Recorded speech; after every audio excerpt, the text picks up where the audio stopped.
Olá pessoal, boa tarde. Vamos iniciar com uma prece nosso estudo de A Caminho da Luz desta quinta-feira. Vamos acompanhar nossa irmã Marina então nesta prece. Senhor Jesus, irmão querido, obrigado pela oportunidade de estarmos aqui reunidos mais uma tarde de estudo sobre o livro A Caminho da Luz. Agradecer também a Deus, nosso Pai, por mais um dia de vida. Agradecer aos amigos espirituais que vêm participar conosco, nos ajudar nesta tarde. E agradecer também ao nosso anjo da guarda, que está sempre conosco e não desiste de nós. E pedir a todas as pessoas que deixaram o nome nos cadernos, os encarnados e os desencarnados.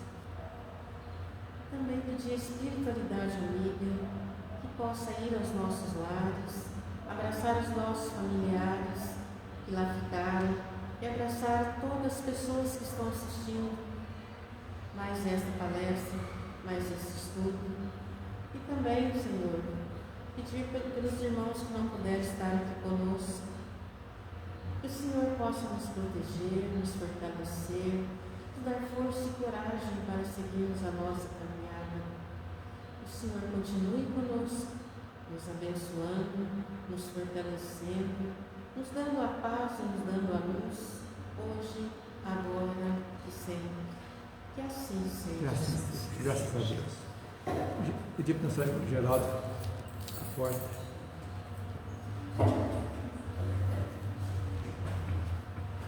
Pessoal, vamos então iniciar hoje o capítulo 17 do livro A Caminho da Luz.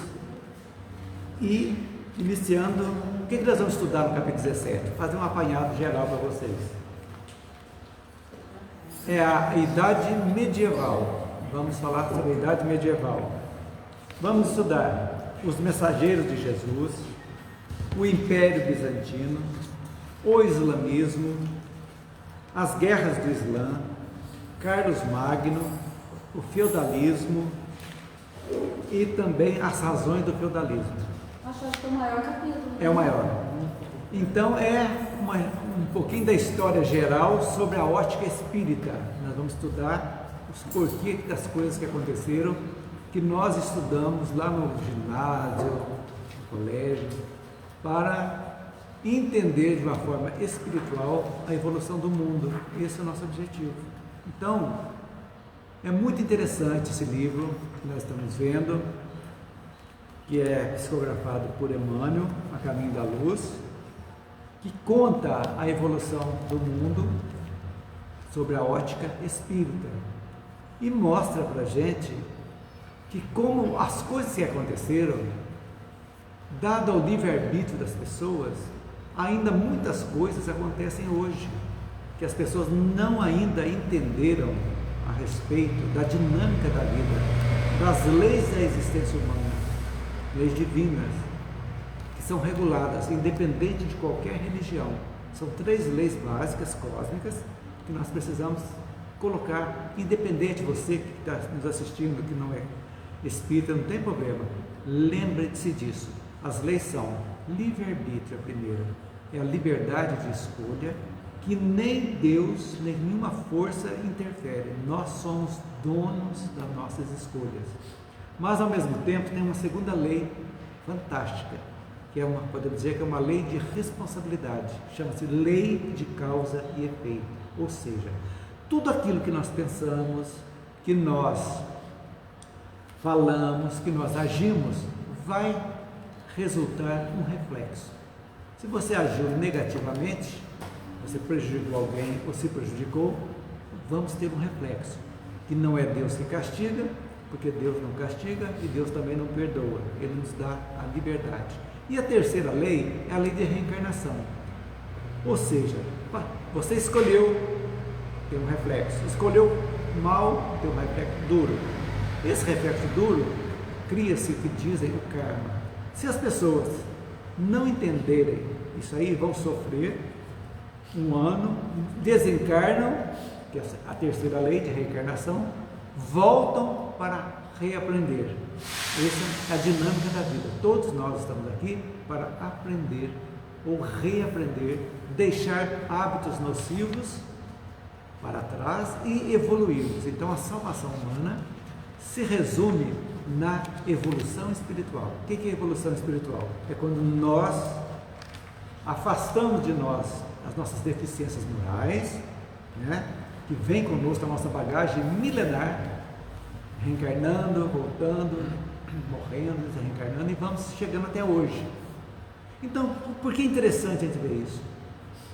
Como uma forma de aprendizado, porque nós vamos ver nas histórias aqui, história da Igreja Católica, tudo isso aí, que muitas das coisas continuam de uma forma bizarra até, uma forma de dogmas que não tem nada a ver, que estão atrasando a evolução. Quando nós vamos estudar aqui na Idade Medieval, por exemplo, o que é a Idade Média? A Idade Negra, podemos dizer assim, onde tudo era pecado, tudo era combatido, cruzadas, guerras em nome de Jesus, Inquisição, tudo isso vem refletindo. Nós vamos estudar que muitos daqueles inquisidores, daqueles bárbaros, estão reencarnando. Muitos de nós não sabemos também, nós participamos de alguma forma lá atrás, fomos inquisidores, né? Ou vítimas, sabemos. Então o que é a doutrina espírita, para quem está chegando agora para entender? Essa oportunidade que nós temos de abrir o nosso leque, analisar a nossa vida, não culpar ninguém por nada de ruim que nos acontece, porque os responsáveis pela nossa vida é cada um de nós somos responsáveis. Então abre o leque. Então nós estamos numa situação difícil, pode ser escolhas mal feitas? Sim, com certeza. Nesta vida, pode ser, mas tem de vidas passadas também? Pode também ocorrer, acontece. O que eu tenho que fazer então? Então eu vou ter que voltar de novo, continuar ruim indefinidamente? Não. Quando nós abrimos os olhos, nós vamos modificar, esse é o objetivo da encarnação, modificar o nosso modo de agir, de ser, de pensar, limpar nosso coração, tirando mágoa, ressentimento, inveja, ciúme. Isso aí é um trabalho de uma encarnação e nós não tiramos todas essas negatividades numa encarnação só. Mas, quando nós abrimos os olhos, acendeu-se a luz, ou seja, um fósforo na escuridão, pode não valer nada, mas você enxerga, se estiver tudo escuro, um fósforo, a gente vai ver aquela pequena luminosidade. É isso que quando nós nos propomos para ser, poxa vida, eu quero melhorar minha vida, eu quero evoluir, eu quero ser uma pessoa melhor, quero ser uma pessoa alegre, uma pessoa mais feliz, uma pessoa que entende, compreende o porquê do sofrimento e não vai ficar amargurado, vai entender por que as boas amizades, por que não devemos guardar ressentimento de alguém, por que nós devemos perdoar. Isso aí vai tornando a nossa mala, a nossa bagagem mais leve e a caminhada nossa vai sendo mais suave. Esse é o nosso objetivo. Como Jesus disse, meu jugo é leve. É exatamente isso. A gente levando isso aí. Então, por isso, as pessoas falam, mas por que estudar a história do mundo sob a ótica espírita? Exatamente para isso. Porque nós somos participantes dessa história também em outras vidas. Em algum momento da história, pode não ser lá na frente, lá atrás, ou mais no meio, nós viemos, não interessa, nós participamos do passado do mundo, em algum momento.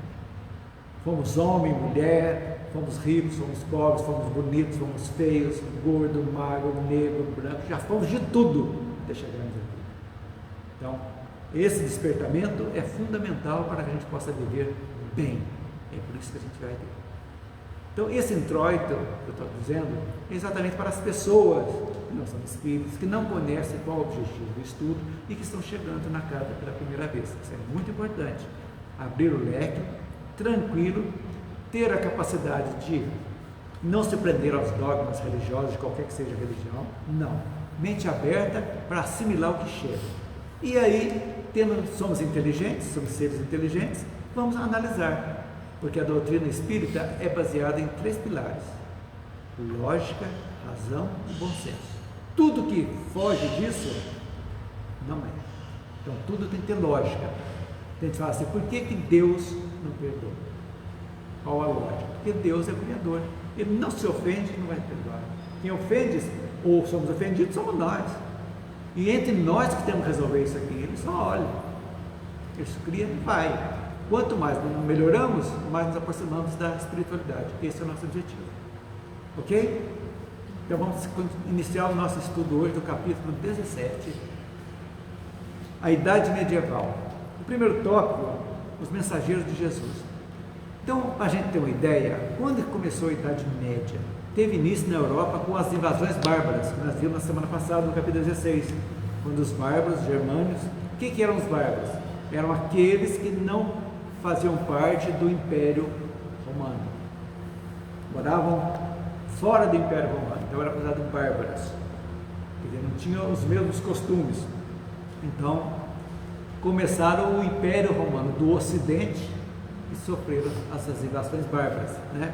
Então nessa época começou no século V e a Idade Média mais ou menos foi até o século XV. Vocês imaginam a opressão, o que é viver como foi terrível aquilo que todos nós passamos na nossa evolução. Então isso aí é muito duro da gente saber e ao mesmo tempo a gente ter a ideia de como melhoramos, né? Com tudo isso melhoramos muito. Hoje, com todas as coisas, evoluímos. Eu estava pensando nisso quando você estava fazendo a introdução, que estudar a história do nosso planeta é bom justamente para a gente ver isso, porque mesmo com as barbáries que a gente vê acontecer hoje, a gente pode fazer essa diferença que já evoluiu muito. E só não vemos mais porque a mídia não mostra. Tem muita coisa boa, a mídia é podre, a mídia não quer, ela está em interesses materiais. Tudo que a mídia quer é poder, tudo que é o poder que gera coisas materiais. E as coisas boas não dão ibope para falar. Então você vê só os drogados que morrem, tudo, os recuperandos, você não vê isso. A história deles, para falar que já era, raramente você vê, só se for uma pessoa famosa, tudo, porque aí põe na mídia. Então as coisas boas acontecem. Então esse discernimento que a doutrina nos dá é exatamente isso, para você separar o joio do trigo, daquilo que te interessa, como diz São Paulo, você pode ler de tudo. Aquilo que é bom, você aproveita, o que não é bom, você tira. Então, mas eles falam assim, mas a televisão que faz isso. Mas a televisão não liga sozinha na tua casa. Não obriga você a sentar lá na frente. Não obriga você a sentar? Não. A televisão é igual uma faca, um revólver. Está lá.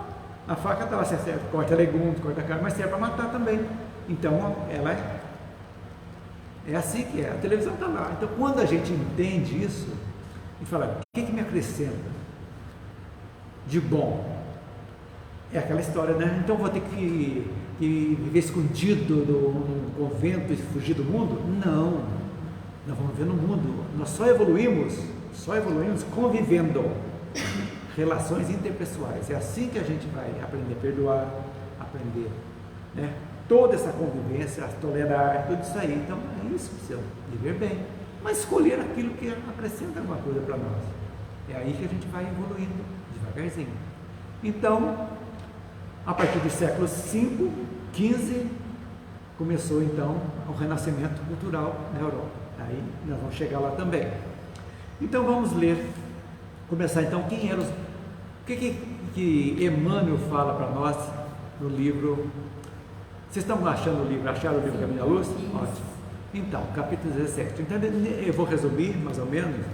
Ele fala que aí começou a igreja, começou os absurdos, né? Criar a hierarquia, o poder, aquilo ali, mas ao mesmo tempo, quem foram os mensageiros de Jesus?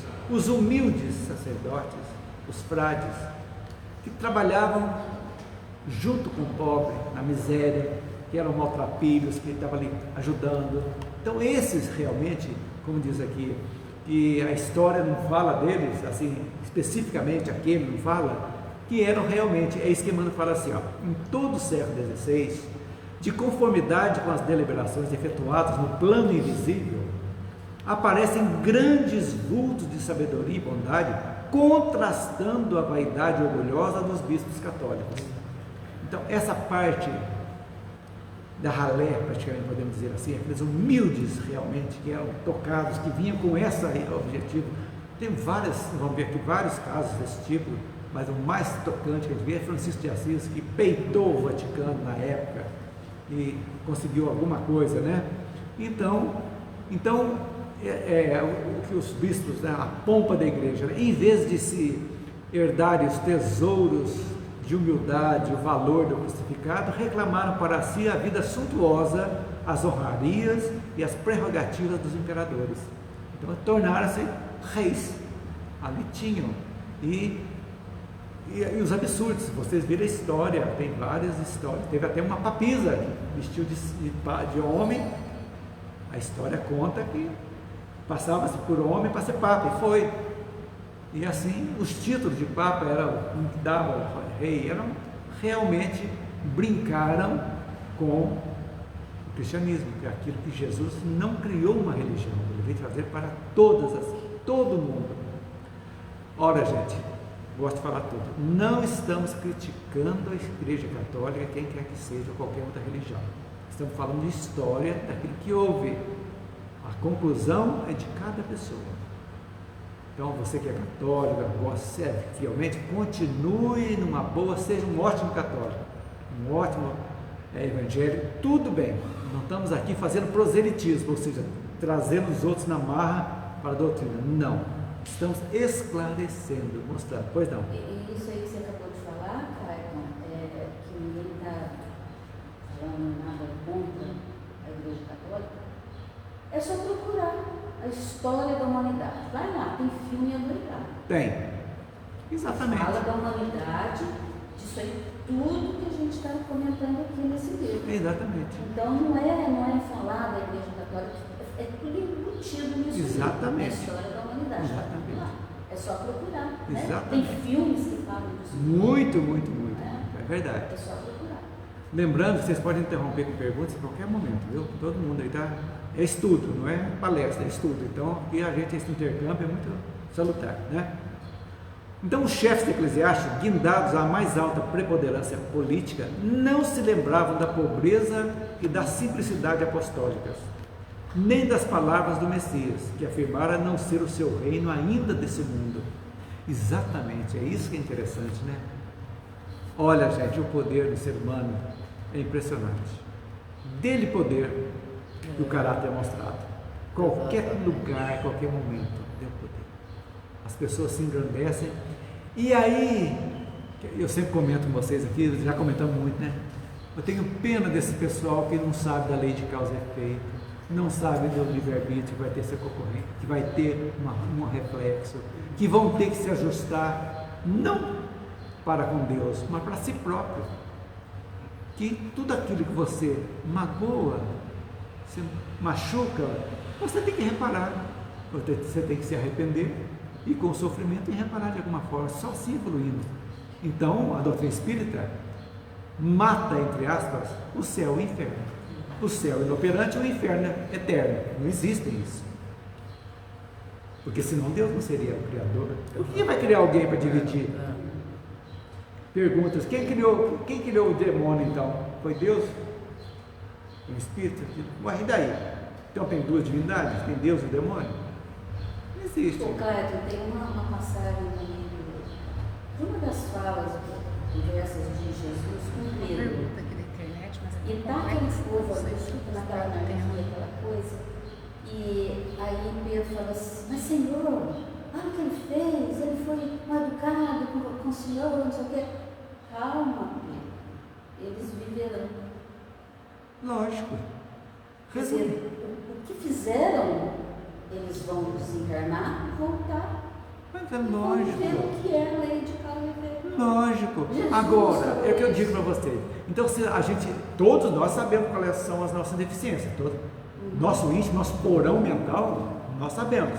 Nós mascaramos, tem uma máscara aqui, que todo mundo vê a nossa máscara externa, né? A nossa persona.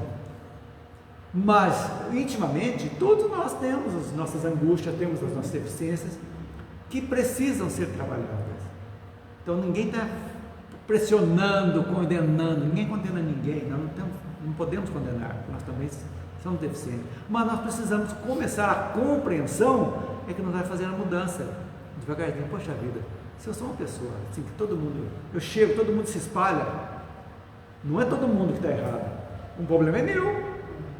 Eu tenho que ver por que eu estou sendo uma pessoa antipática para a maioria das pessoas. Por que eu estou sendo uma pessoa bruta, sem educação, magoando pessoas, achando que isso aí, eu sou assim, é a síndrome de Gabriela, né? Eu nasci assim, vou morrer assim. Isso não existe mais. A doutrina faz para a gente. Alguma pergunta? Tem uma pergunta aqui da internet, ele fala um textozinho aqui, mas entre Resume elas ela. tem uma pergunta aqui. A religião não seria um meio de controlar a sociedade como num bom caminho?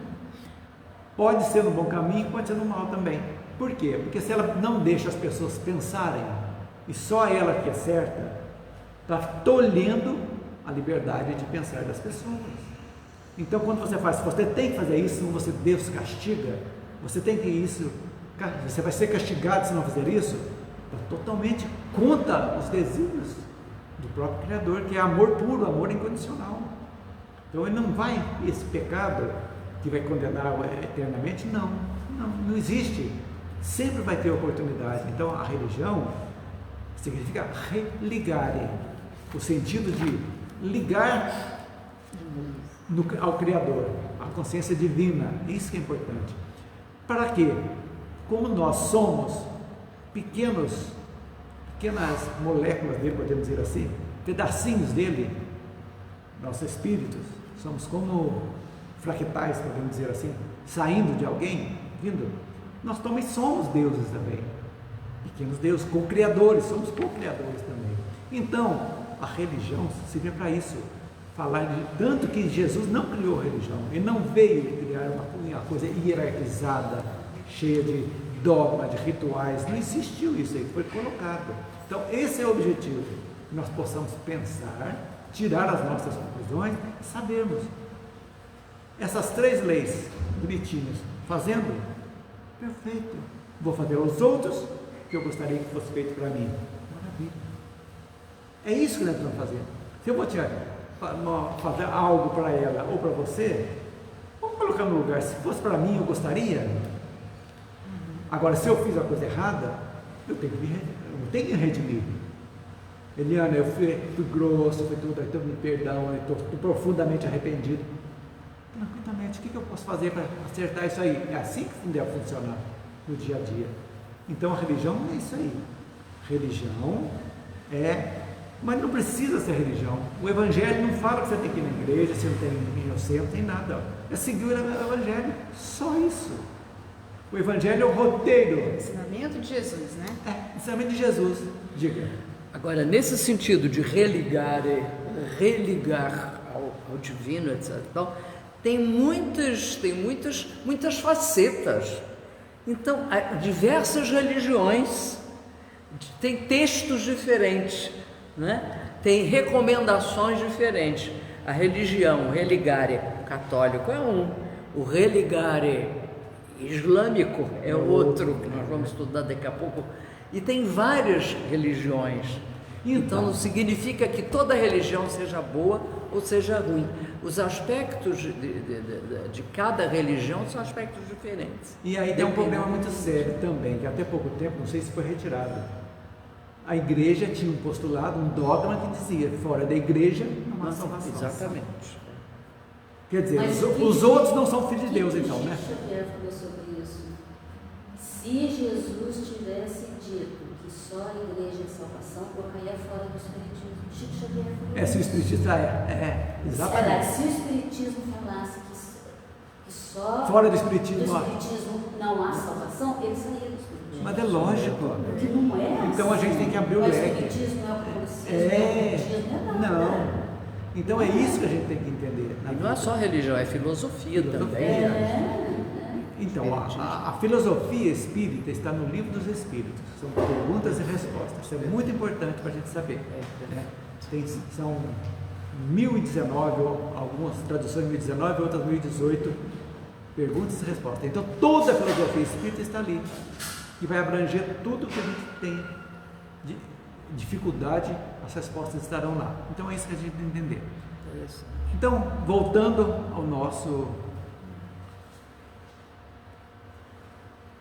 Seguindo, todavia, Nesse Pantanal de ambições, floresciam igualmente os lírios da misericórdia de Jesus, Tão bonito. em sublimadas realizações de sacrifício e bondade.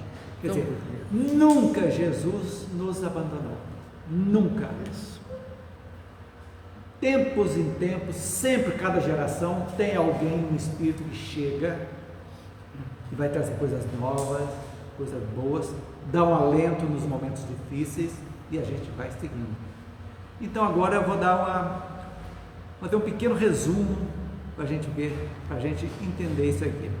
Podemos dizer então que nenhuma instituição foi tão rica, bem organizada e influente na Europa feudal, tanto quanto a Igreja Católica. Ela mandava, desmandava, poder, vestes maravilhosas, ouro, tudo foi ao supra-sumo. Então, com a transformação, quer dizer, no Concílio de Nicéia, 351, né, foi Constantino, começou a trazer o cristianismo, então, lá, nascente para o Estado. Mas foi em 391 que foi oficializada, no reinado de Teodósio, que foi a Igreja Católica, passou a ser então a religião oficial do Império Romano. Oficial. Então ali ela tomou conta. E aí começaram as maiores barbaridades. Né? Então, durante esse período de Teodósio, a igreja então começou a adquirir fortunas e territórios, conquistando aquilo ali, aumentando o poder. Então tinha o exército do Papa. O Papa tinha um exército, do mesmo modo que um exército comum, tinha dele ali. Então, e tornou-se uma instituição hierárquica, bem definida. Padres, sacerdotes, vigário, e foi subindo, monsenhor, chegando ao bispo, arcebispo, que é o responsável o bispo pela diocese, a diocese pelos padres. Arquidiocese, responsável pelas dioceses, cardilanato, tratamentos cardeais, até chegar ao Papa. Então criou-se uma estrutura hierarquizada. Então instalou-se o poder da igreja. E os cargos eram aqueles que tinham maior fortuna. Olha, eu vou querer ser bispo, hein? Isso é muito importante. Eu ganhava aqui o bispo. Não tinha estudo, não, esses cargos. Eram os cargos de poder. Olha, eu tenho tantos territórios, eu quero ser bispo. Então tornava-se bispo, sagrado-se bispo. Então. Sabe o que eu estou lembrando aqui? Que eu vou fazer um comentário que eu acho que serve para ilustrar, quem quiser assistir, quem quiser ler. O livro Pássaros Feridos. Pássaros Feridos. Que coisa linda. Até tem uma minissérie, parece, Pássaros Feridos. Um livro dessa pessoa. É enorme. Tudo ali por causa de um padre. Um amor maravilhoso envolvendo ele com aquela moça. Foi. Ele teve um filho com ela, largou tudo por causa da hierarquia. A igreja não permitia. É muito bonita essa minissérie. E é tudo isso que a gente está falando, o poder. Ele tinha um relacionamento com uma mulher política, uma fazendeira, que ela punha tudo na igreja para ele. Olha o poder. Não é? Serve para ilustrar tudo isso que você falou. Exatamente. Não é? E os grandes mosteiros da Idade Média, etc., eram terras dos ricos. Eu te dou aquela montanha ali para a igreja fazer um mosteiro, mas eu quero o título de nobre, e a nobreza também, né? Nós vamos ver no feudalismo isso aí também. Então, seguindo o livro, Espíritos Heróicos e Missionários, cuja maioria não se incorporou aos nomes da galeria histórica terrestre, não tinha nome, a gente não sabe, raros nessa época foram incorporados. Exerceram a função dos novos sacerdotes da ideia sagrada do cristianismo, conservando-lhe o fogo divino para as futuras gerações do planeta. Quer dizer, isso aí que foi, aí que nós vamos ver, estudar O Nome da Rosa de novo, né? Vamos ler o livro e vamos ver o Os filme. beneditinos, os beneditinos. Vou falar deles aqui daqui a pouco, os beneditinos, né? Olha como que os livros e os filmes ajudam, né? Quem não assistiu, vale a pena assistir. Quem leu, ainda melhor ainda, né? O Nome da Rosa. Subordinados, embora a disciplina da igreja romana, eles tinham disciplina, né? Eles ouviam, olha a palavra que Emmanuel traz para nós, no ádito do coração. O que é isso? Ádito? No templo do coração, né? Dentro do coração, quer dizer, tinham aquilo ali, na alma, no espírito, imbuído naquilo ali, né? No ádito do coração, a palavra eterna e suave do divino jardineiro, e sabiam por isso que a sua missão era a renúncia do sacrifício e da humildade. Tudo que os grandões faziam, eles não faziam. Eles não tinham, andavam descalço, o hábito era roto, não tinham que praticamente comer, mendigavam para comer, tinham que ganhava, ajudava aqueles miseráveis que a higiene na Idade Média era terrível, nós sabemos disso, a história fala. Banho, as pessoas morriam porque não tomavam banho. E esgoto, né? Céu aberto. Não tem. Então, esse alento que eles davam, com todas essas dificuldades inerentes de serem ainda pessoas subdesenvolvidas mesmo, né, na época. Era os ricos, os nobres, o clero e o resto. As duas classes eram dominantes. Os ricos, poderosos e o clero. O clero mandava e desmandava mesmo, o poder de vida e de morte, né? E a hora que nós acabamos de falar, Roma podia negociar os títulos eclesiásticos com a política do mundo e estabelecer a simonia nos tempos sagrados, esquecendo os mais severos compromissos. Quem se lembra da simonia? Já estudamos aqui. Já estudamos. Não lembra? Compra e venda ilícita de coisas espirituais. Vender indulgência, vendia sacramentos, coisas temporais, então ajudava. De novo, Lutero, semana passada, fala tudo disso. Só que, infelizmente, os seguidores de Lutero continuam vendendo indulgência até hoje, né? E ele lutou contra isso. Lutou contra ainda quer. A venda do reino do céu. Simonia. Então não se esqueça mais. É a venda disso aí, para a gente entender. Olha que perfeição bonita que dá Emmanuel quando ele fala. Ele é um poeta, né? Eu acho, porque a gente fecha os olhos e enxerga quando ele passa para a gente. Eles, porém, nas suas túnicas rotas, atravessariam o mundo alentando a palavra das promessas evangélicas, edificariam pousos de silêncio e de misericórdia, onde guardasse as tradições escritas da cultura sagrada para os dias do porvir. Muito bonito. Quer dizer, eles que levavam alento ali na miséria, levavam um abraço, um apoio naqueles miseráveis que estavam ali, a título do quê? Eu acho que eu vivi muito na eternidade, porque eu vi esses filmes que tem lá aquela pobreza, parece que eu estou lá dentro, viu, gente? Pelo amor de Deus, eu adoro assistir o Merlin, viu? Aquela seriado, vocês já viram o Merlin? Aquilo ali eu vejo aqueles como é que chama? Os castelos, aquelas coisas, meu Deus, eu acho que eu dormia ali. Tudo é possível, né? Tudo é possível, né? Dá aquela saudade, às vezes, reminiscências. Melancolia, já estive aí. Eu já andei em muitos castelos da Europa, você sabe, e tinha muitos assim que eu entrava, não precisava ninguém do meu lado, não, eu já sabia onde era isso aqui. Eu já conhecia muitos lugares. Quando a gente anda, a gente já sabe, já passei por aqui, todo mundo. Eu já estive aqui. Parece que eu já vi isso, né? É o déjà vu, né? Eu já vi, já conheço. Então, gente, mas é lógico, nós somos espíritos milenares, gente. Pois é. Hoje aqui é uma carcaça. Memória. Quantas carcaças nós já tivemos, né? Centenas, outra vez milhares, né? Às vezes essa carinha boazinha aqui já foi um peste, né? Não, agora nós estamos no Vinhas, nós estamos daqui para melhor, eu espero, né? Mas ainda somos imperfeitos. Sim. Muito imperfeitos, Sim, né? sim. A caminho da perfeição. Pelo menos a gente está Estamos no Já trajeto. colocamos na cabeça que, ó, somos Estamos no perfeitos. trajeto. Mas foi o que você falou quando começou a estudar esse livro. É. A caminho, nós estamos. A caminho da luz. Exatamente. Quando chegaremos lá, não sabemos, mas estamos no caminho. A chegada não interessa, a importância é a caminhada. Né? Porque quando você está caminhando, você já tem um objetivo. Não sabemos quando vai chegar. Né? O objetivo maior é a evolução, mas tem metas. Nessa encarnação, qual é a minha meta? Eu vou deixar de ser mentiroso, fofoqueiro, o que mais? Palestrante. Impaciente. Um pouco supera. Eu sou mentiroso, eu não sou, mas impaciente eu sou. Impaciente eu sou bastante. Preciso. Né?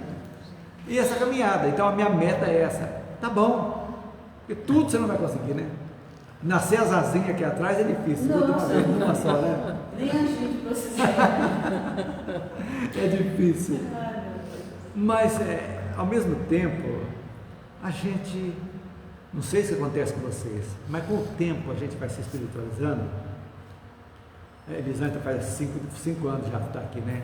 O Geraldinho também. Eu há quase 40 anos de espiritismo, a Marina também. Eliana já tem uns 15 anos, né? Mais ou menos. A Margarete também já tem um bom tempo, né, Margarete?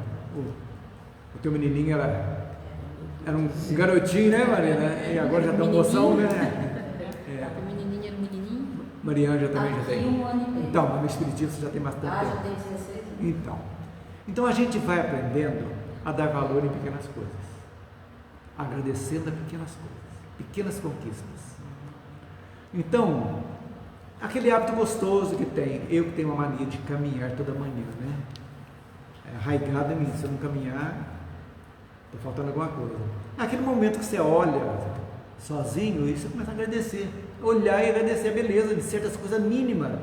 Você vê um pequeno pássaro correndo bonitinho da tua frente, aquela coisinha linda, um pitacil que hoje você já vê, um canarinho. Ah, meu Deus, que beleza que é isso aqui. E as pessoas destruindo à toa, só por interesse econômico, destruindo o planeta, devendo, e a gente agradecendo. Então, quando a gente faz essa sintonia de gratidão, automaticamente nós estamos trazendo Deus para Ele que está dentro de nós, adormecido, Ele desabrocha. E quando Ele desabrocha, as influências boas estão chegando para nós. E em momentos difíceis, quem não passa? Desde o jovem, o adulto, o idoso, nós vamos ter momentos difíceis na vida. Por quê? Nós estamos colhendo também coisas que não são dessa, mas de outras existências. E a gente, com essa compreensão, a gratidão, nós vamos nos fortalecendo, porque sabemos que nada é eterno aqui. Tudo é uma espiral que vai se renovando, passa, a tristeza vai passar, a doença vai passar, aquele momento difícil vai passar, como aquela euforia também vai passar. O que a doutrina nos ajuda? A mantermos o equilíbrio, sempre ponderando, agradecendo sempre, agradecendo aos nossos pais. É fundamental na vida que depois do Criador, Deus, eles são as pessoas mais importantes da nossa vida. Eles aceitaram nos receber. Às vezes nós somos inimigos deles de outras existências.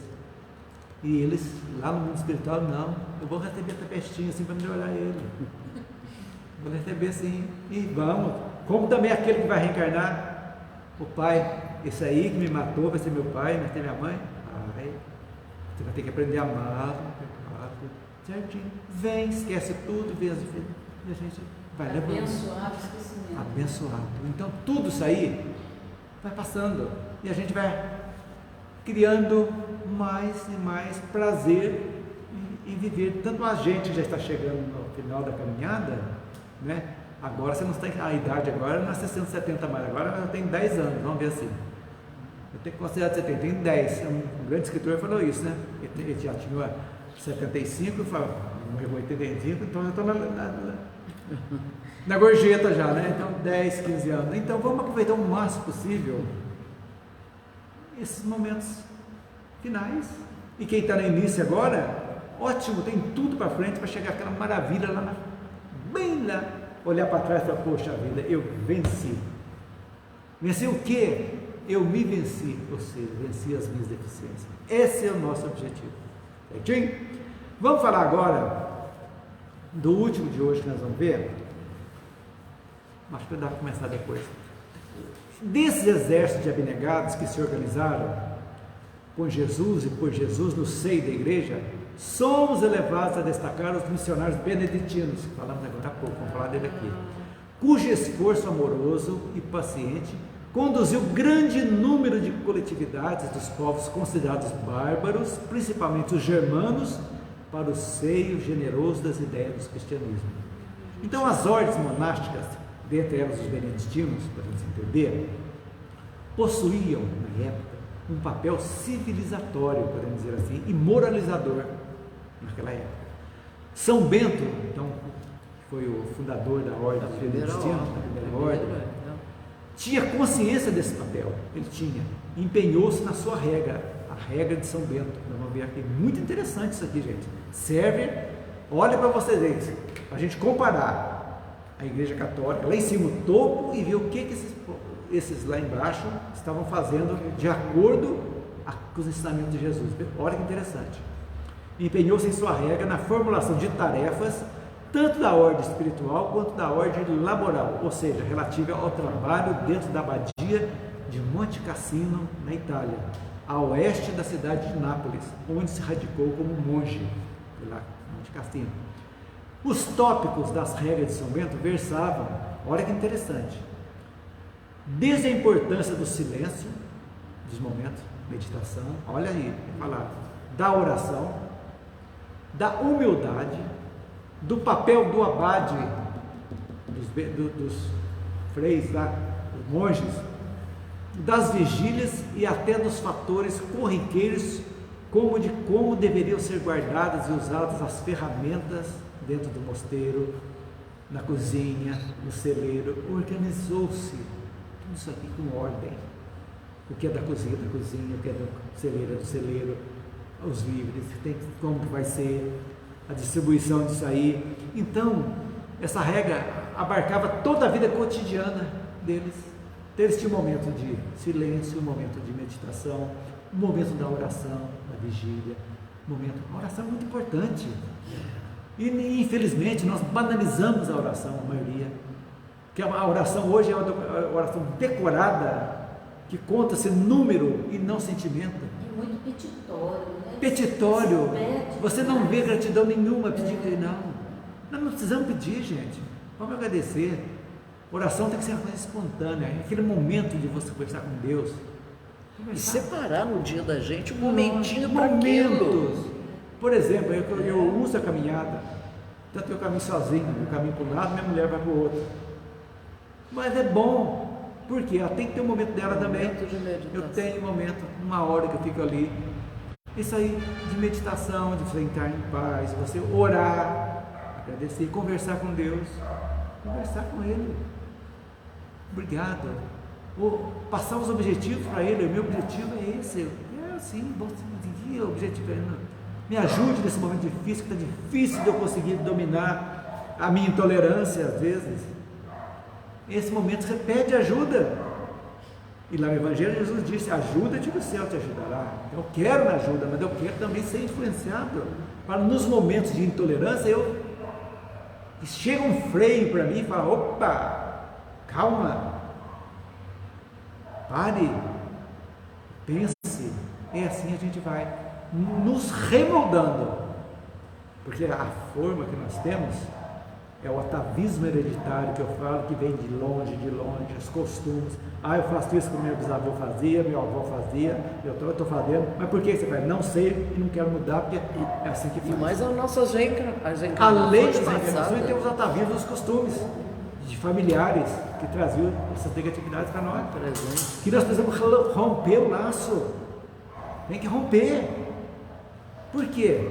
Nós somos seres inteligentes, vamos compreender. Por quê? Qual a lógica disso? Tem? Não tem, então temos que mudar.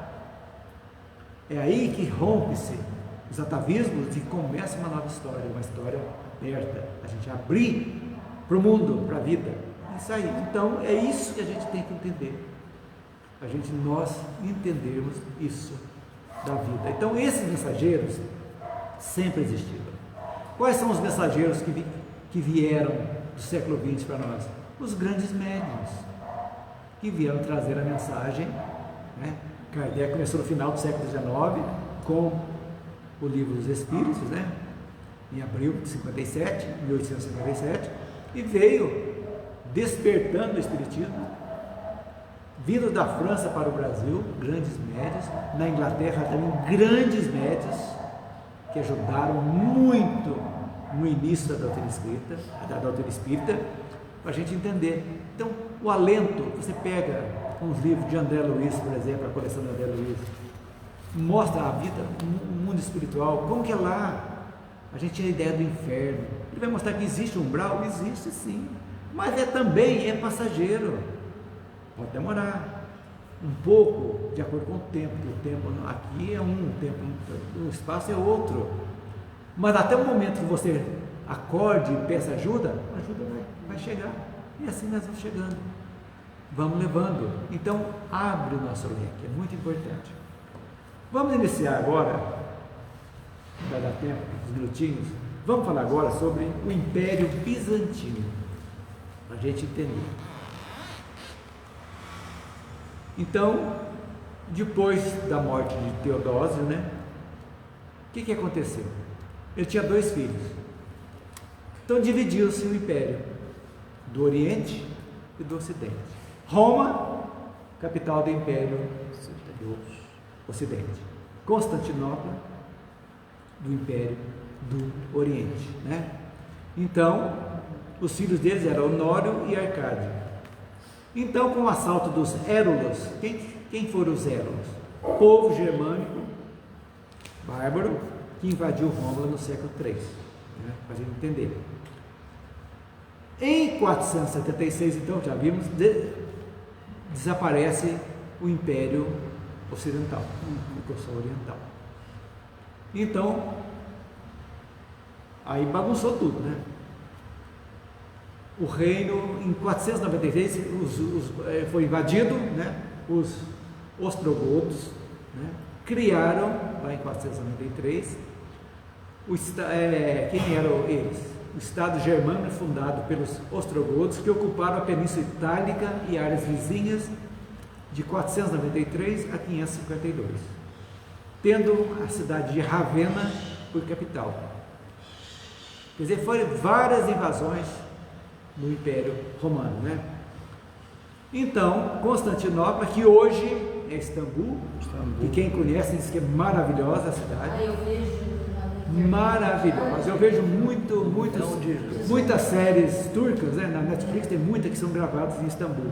Maravilhosa. Coisa mais linda do mundo. É a Catedral Santa Sofia. Maravilha, é coisa fantástica. A gente é transportado para lá, tão bonito que é, né? Então, ela foi a sucessora da cidade imperial. Roma foi praticamente descaracterizada, né? E ficou Constantinopla, né? E os costumes romanos também depositaram, e assim foi.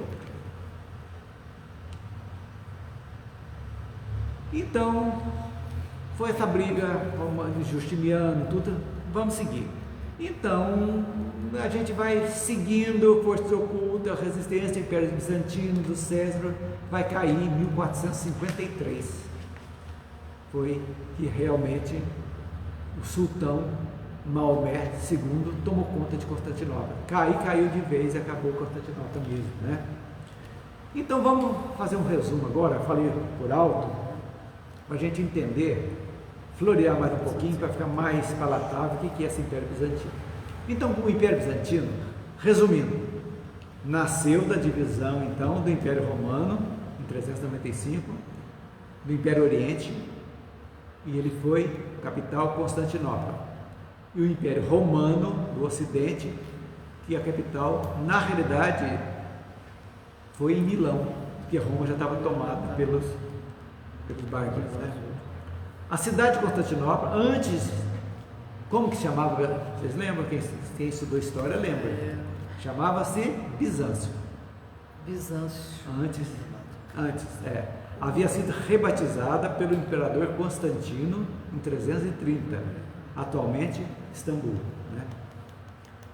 E mesmo acho que em viagem astral, acho que eu vou conhecê-la, viu? Vou aprender a sair do corpo para ir lá, e fazer uma viagem astral para ir lá em Istambul. Vamos fazer junto, vai fazer um tour. Vale a pena. Por esta razão, o Império Romano do Oriente passou para a história como Império Bizantino, de Bizâncio, entendeu? Sua extensão territorial compreendia a Península Balcânica, a Ásia Menor, a Síria, a Palestina, o norte da Mesopotâmia e o nordeste da Ásia. É enorme, gente. Isso do Oriente. Do Oriente. Enquanto no Ocidente o Império Romano desapareceu por conta das invasões de diversos povos, como já vimos, né? O Império Bizantino conseguiu manter sua unidade e seus habitantes chamavam a si mesmo de romanos. Eles achavam que era romano. Então, com a queda de Roma, em 476, cidades aí, o Império Bizantino passou a ser o herdeiro das tradições romanas, e sobreviveu por mais de 1000 anos. Um dos principais imperadores bizantinos foi Justiniano, para a gente entender isso, que ele governou de 527 a 565. Pois em seu governo, o Império Bizantino atingiu seu máximo esplendor, quer dizer que foi o auge. Olha os impérios que a gente fala, gente, é muito interessante. Nós temos impérios econômicos hoje também, que tem início, vai chegar no auge e vai cair. Então durou 1000 anos o Império Romano do Oriente, mas chegou um momento que cai. É a renovação natural, é a lei de causa e efeito, sempre agindo tanto individual como coletivamente, as coisas vão devagarzinho ocorrendo, para a gente entender.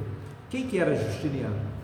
Ele era filho de camponeses, chegou ao trono em 527. Sua esposa chamava-se Teodora, vinha de origem humilde também, e exerceu muita influência na administração do Império. Sempre as mulheres muito fortes, né? Agora, uma coisa mais importante dele foram as leis que ele criou, né? Organizou as leis do Império. Neste mesmo ano, em 527, foram publicadas as suas leis, que chamavam Institutas, é um compêndio de leis, né? Com os princípios fundamentais do direito romano. E no ano seguinte concluiu o Código Justiniano. O direito romano estuda-se até hoje na Faculdade de Direito, para vocês verem quantos milênios, né? As 3 obras de Justiniano eram a compilação das leis romanas desde a República até o Império Romano. Posteriormente foram reunidas numa obra única chamada Codex Justinianicus. Depois foi chamado de Corpus Juris Civilis, Corpo do Direito Civil. Muito interessante, a gente estudou isso, eu estudei também quando estava na faculdade. Então, o imperador dotou a capital de grandes edifícios, como a Igreja de Santa Sofia, foi na época dele, e no Palácio Imperial. Então, essa catedral, em filme vocês já viram a catedral, né? É aquela que é cheia de pontos. Maravilhosa. Cheia de quatro. Maravilhosa. Nossa, é uma maravilha. Imensa. É muito bonita, muito bonita. Não sei se tem visita virtual, pode ser. Eu adoro ver aquilo, gente. Acho uma maravilha ver essas coisas. Tem. Mas nunca vi assim. Como o Museu do Louvre tem a visita virtual. Só que você começa lá, você vai, esquece a vida. Então, vamos falar um pouquinho, mais temos 7 minutos, depois a gente termina a semana que vem. Sobre a cultura bizantina, para a gente entender. Isso aí é acrescentar ao que nós estamos estudando hoje, né? Então ela tinha uma mistura de influência romana, helênica, né, da Grécia, e orientais, uniu tudo ali. Então a cidade de Constantinopla era um importante centro comercial e cultural, e foi dali que o cristianismo se expandiu, né? Dali que já estava indo embora. Foi adotado o grego como idioma oficial no século VII e mantiveram constantes relações com todos os povos asiáticos. Então, foi um momento de paz, tranquilo também. E qual a religião do Império Bizantino? Isso aqui é muito interessante, nós vamos ver também por que dividiu o cristianismo do Oriente da Igreja Católica. Foi nessa época que nós vamos entender por que uma Igreja Católica usa imagem e lá usa-se ícones, que são gravuras, não se usa imagem. Foi tudo nessa época. Então, Justiniano procurou usar a religião cristã para unir o mundo oriental e ocidental. Procedeu à construção da Igreja Santa Sofia, que foi rápida, 5 anos só para construir. Imagina. 532 a 537. Você imagina quantas pessoas trabalharam, quantos artistas ali trabalharam para a construção dessa catedral. Monumento arquitetônico com sua enorme cúpula central, apoiada em colunas que terminam em capitéis ricamente trabalhados. Ali eram consagrados os imperadores bizantinos. O cristianismo predominou no Império Bizantino, mas se desenvolveu de forma distinta do Ocidente. Enquanto esse se via cada vez mais dividido, a igreja e o imperador se uniam. Na Roma começavam as divisões. Lá, o imperador com a igreja lá eram mais unidos. A igreja oriental usava a língua local, que era muito mais fácil, por isso que expandiu mais. E seus cultos não admitiam imagens tridimensionais, ou seja, Status. só ícones.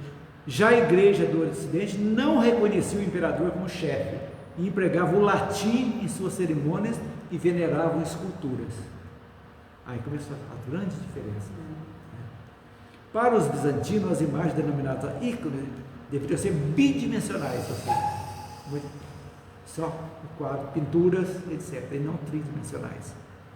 Agora aqui um parêntese, já indo lá para frente, Lutero, por exemplo, ele não admitia essas esculturas, não, essas também. coisas da igreja. Pois é, provavelmente Já, uma influência sim, já de sim. lá do Oriente. E tanto que Lutero já tinha a cruz como símbolo, mas não Jesus pregado na cruz. Pois é. Não tinha, tanto que ele siga os protestantes, os evangélicos, só o símbolo é a cruz, não tem o Cristo sofredor, não tem.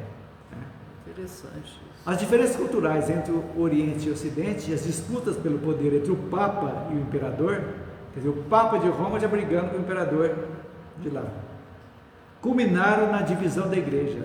Sabe quando foi? Em 1054, criando-se uma cristandade ocidental chefiada pelo Papa e uma oriental chefiada por um colegiado de bispos e imperadores. Esse fato recebeu o nome de Cisma do Oriente. Tanto que na Rússia, por exemplo, a igreja ortodoxa é muito forte.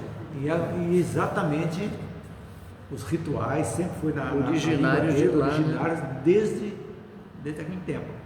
Então a igreja oriental, né, a gente vem a entender, né, que passou a ser conhecida como Igreja Católica Ortodoxa. E foi responsável por cristianizar lugares como a Rússia, Bulgária e Península, entre outros. Então o ortodoxo veio dessa divisão. Então nós vamos ver, rapaz, semana que vem vai ser vai ser março já? Não, já. Vai. Já. 2 de março? Eu vou anotar aqui que nós vamos, para mim não perder, nós vamos estudar a queda do Império Islamismo. A queda do Império Bizantino, que está tudo junto aqui, mas eu separei para a gente ver. Então semana que vem é o islamismo? Não. Não? Continua a queda do ainda. Império. Mas dentro do Império Dentro do Império nós vamos falar um pouco como que caiu a decadência do Império. Isso é importante para a gente ver a igreja, como é que foi evoluindo, no caso, as igrejas de uma maneira geral, né? E aí, as primeiras que estão vindo a primeira vez, o que vocês acharam? Achei ótimo. Gostaram? Seu nome é? Marcelo? Ana Flávia. Sejam bem-vindas, se gostaram, aparece todas as quintas-feiras, nós estamos aqui, tá? Estudando, aprendendo cada vez mais, um pouquinho, tentando aprender, né? A gente está aqui.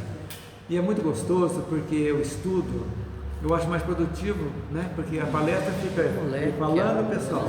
Você capta e vai embora, daqui todo mundo dá opinião e a gente pode falar nossa abobrinha de vez em quando também, né? Como eu falei,